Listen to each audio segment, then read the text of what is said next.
there, tech enthusiasts and Matrix dwellers. Welcome to another mind-bending episode of Glitch in the Matrix.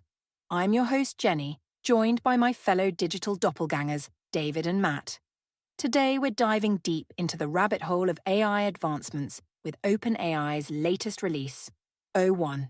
Buckle up, because this ride's about to get wild. Thanks for the intro, Jenny.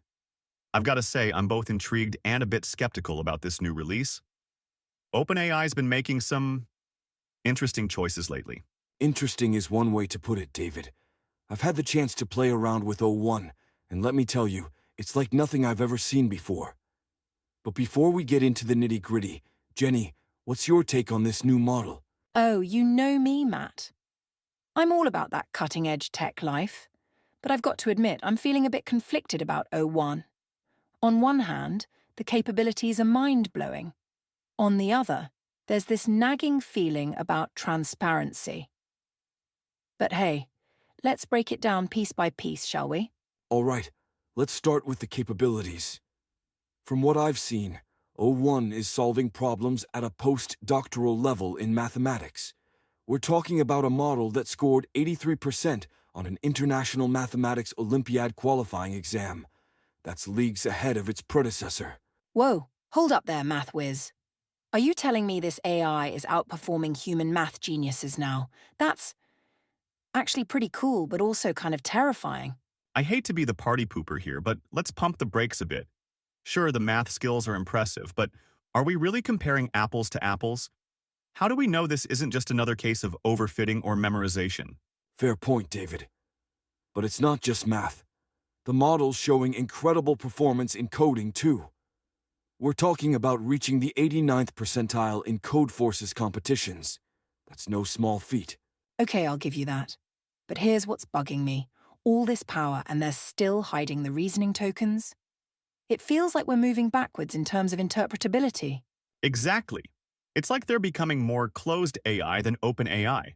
I mean, how are we supposed to trust and improve these models if we can't see how they're thinking?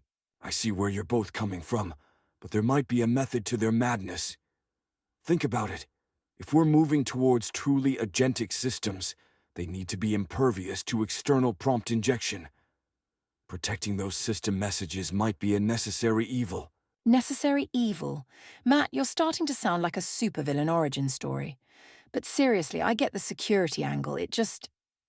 I don't know, it feels off somehow. Speaking of feeling off, can we talk about safety for a second?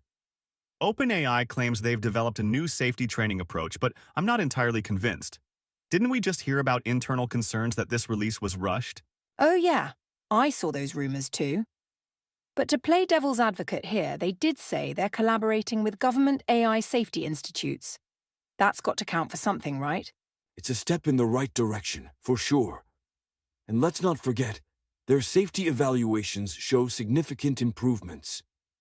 On one of their hardest jailbreaking tests, o1 Preview scored 84 out of 100, compared to GPT-4's score of 22. Numbers are great, Matt, but they don't tell the whole story. I'm more concerned about the long-term implications. Are we creating something we can truly control? Control? David, my friend, that ship has sailed. But I get your point. It's not just about controlling the AI. It's about ensuring it aligns with our values and ethics. Exactly. And that's where the controversy around isolated thinking tokens comes in. By hardening these system messages, OpenAI might be laying the groundwork for more robust alignment methods. But at what cost, Matt? I can't help but think about the implications of training something to be compliant and follow guidelines.